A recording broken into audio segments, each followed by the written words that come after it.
আহমেদাবাদ থেকে ফিরে প্রথমেই গিয়েছিলাম শ্বশুরবাড়ি। রাজীব চলে যাওয়ার পর মা আর ভাই আমাকে আনতে এসেছে। এটা ছিল ডোডোর মামার বাড়ি যাওয়ার ব্লগ। আর মামার বাড়িতে এসে দেখো কত খেলনা সাজানো গোছানো, দাদু ভাই পাঠিয়েছে, মামাই প্লেনটা কিনেছে। তো যাই হোক, ডোডো তো খুবই লাকি। আহমেদাবাদে যেহেতু ডোডো বাবা অন্ত প্রাণ ছিল, আর রাজীব চলে যাওয়ার পর এখানে ও মানে 1-2 দিন পরই মামার বাড়ি চলে এসেছে। তো সেই জন্য এখানে এসে অ্যাডজাস্ট করতে আমি ভেবেছিলাম খুব প্রবলেম হবে, কিন্তু না, এখানে এসে ও দারুণ খেলছে। আর এটা হলো মিষ্টু, মামার মেয়ে।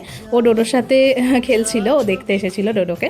আর এছাড়াও এই ব্লগটা আমি 3-4 দিনের ব্লগ একসাথে অ্যাড করছি, কারণ এখানে এসে আমি ব্যস্ত হয়ে পড়েছি একটু। ভেবেছিলাম অনেকটা ফ্রি থাকবো, কিন্তু বাড়ি এলে যেটা হয়, মানে আর ফোন নিয়ে বসতে ভালো লাগে না, ব্লগ করতে ইচ্ছা করে না, সবসময় সবার সাথে দেখা করা, কথা বলা, এগুলো বেশি প্রায়োরিটি পায়।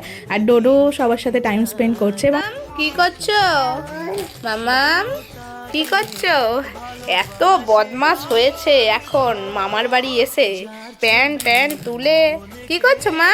দেখো না ওর মানে ভিডিও দেখিয়ে ও কতটা এক্সাইটেড, ও নিজের ভিডিও দেখে। আর রাজীবকে দেখে অনেক দিন হয়ে গেছে ও পাপাকে ছেড়ে আছে, তো সেই এক্সপিরিয়েন্সটা আমি তোমাদের শেয়ার করব রাজীবকে দেখলে কি করে।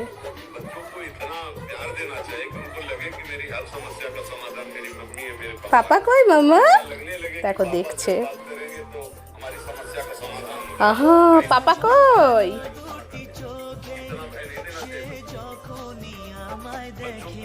দেখছে। পাপা কই?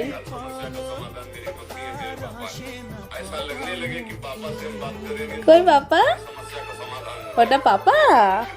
এটা পাপা তোমাকে আদর করছে? ও বাবা, পাপাকে ধরবে ও। এই যে ডোডোকে না আজকে ওর ভিডিও দেখাবো, ওর ভিডিও দেখিয়ে ডোডোর কি রিয়াকশান আমি তোমাদের সাথে শেয়ার করব। মামা কোন ভিডিওটা দেখবে? এটা দেখবে, হাসছে দেখো। এখানে ডোডোর ভিডিও দেখো, হাসছে দেখো। এই দেখো ডোডোর ভিডিও। এই যে পাপা, দেখি পাপা।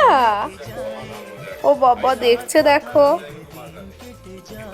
ও বাবা, ও বাবা, ও বাবা। পাপা কই?